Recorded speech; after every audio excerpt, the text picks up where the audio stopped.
What's up, YouTube? So, I wanted to kind of give an update on where I see this roster after our last preseason game.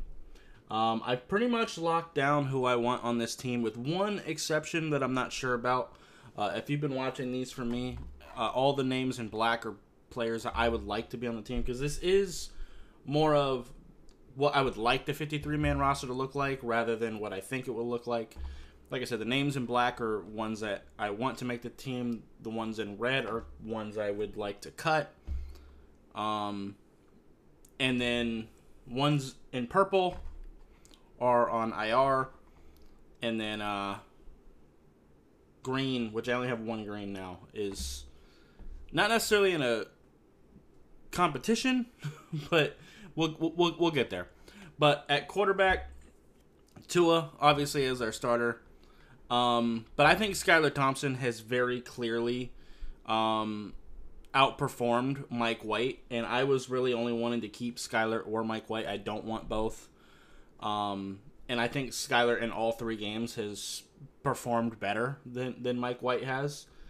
And I think it was very evident in this last game against Tampa. I mean, the second Skylar came out there, even with less talented receivers, like, there was an immediate pop. Like, he's mobile. He's not hesitating as much.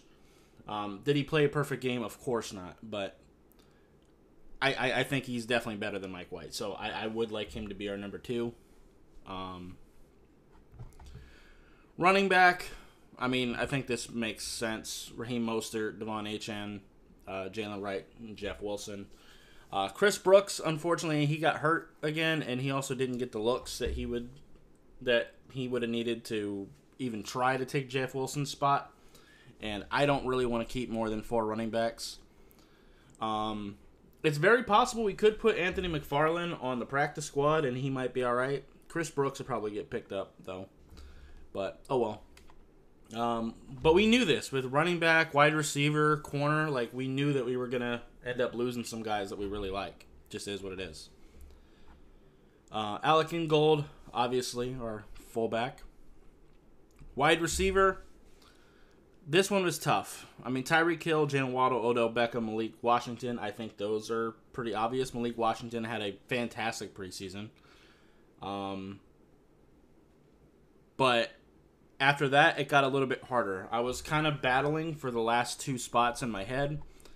I was kind of battling between Craycraft, Berrios, and Eric Ezukanma. Eric Ezukanma, unfortunately, is in a walking boot again. He's injured yet again, and at this point, I feel like I think that's a cuttable offense. Like, it just, I don't know. I mean, he performed better than Craycraft and definitely performed better than Berrios. But at this point, we need guys that are gonna play. I mean, if you could turn injuries off like it was Madden, then I would definitely keep Eric. And it would have been Eric Ezukanma and Craycraft, and Berrios would have been gone, in my mind. But right now, I think Craycraft is our 5th receiver, because I do think he's better than Berrios. And at least Braxton Berrios can help relieve Malik Washington of some of the return duties, especially with the new kickoff rules. So that's kind of what I'm thinking. Because I just don't think Eric Ezukanma is durable enough for us to hang on to at this point. It just is what it is. It really hurts for me to say that. Everybody else, who cares? Quite honestly. I mean, Taj Washington, once he comes off IR next year, we can have a conversation. But since he's hurt, I mean, it is what it is. Braylon Sanders will probably be on practice squad like he has been the last couple of years. Tight end, no real surprises here. I only want 3. Jonnu Smith, Durham Smythe, Julian Hill. I think that's pretty much the consensus of who we thought was going to make the team. Tanner Connor did have a pretty good preseason at camp, but I just don't really want to keep 4 tight ends. It just kind of is what that is. Moving on to the offensive line. Teron Armstead, Austin Jackson, Aaron Brewer, Isaiah Wynn, Robert Jones. Those are our starting 5. Isaiah Wynn is on the physically unable to perform list, though, unfortunately. So most likely either Liam Eichenberg or Jack Driscoll would probably end up getting the start at left guard at the beginning of the year. I do have Jack Driscoll over Lester Cotton. I was kind of fighting with it. I think Lester Cotton is a slightly better football player than Jack Driscoll is. But the problem with Lester Cotton is he pretty much specifically plays left guard. I mean right guard, I'm sorry. Like, he doesn't really move around, like, at all. So that's kind of the issue I had. Like, when we went into preseason games, like when we had Tua in there, we moved Robert Jones to left guard. Just to keep Lester Cotton at right. And Robert Jones is supposed to be our starting right guard, which is crazy. So I think the position versatility of Jack Driscoll, the fact that he's played center, guard, and tackle at some point in his career, I think that's just kind of gonna seal it for it. And I don't think that the talent level is that drastically different between Driscoll and Cotton. So I'd go with Jack Driscoll. So I mentioned that I had one name in green that I wasn't sure about, and it's Quentin Bell. So Jalen Phillips, Bradley Chubb, we don't know what their health is going to look like. Jalen Phillips has been taken off of the physically unable to perform list, so hopefully he is good to go for week 1. But if he does play, who knows what he's going to look like, how many snaps he's going to get, that type of thing. Bradley Chubb most likely won't be back for week 1, probably a couple of weeks. And then after that, we've got Emmanuel Ogbah. Sure, I mean, he's a veteran, but he's not what he was. We got the 2 rookies, Chop Robinson and Mo Kamara, who I don't think have been really that impressive in preseason so far. So right now, we only have 3 confirmed edge rushers going into week 1 against the Jaguars. Because Cameron Good is also on the physically unable to perform list.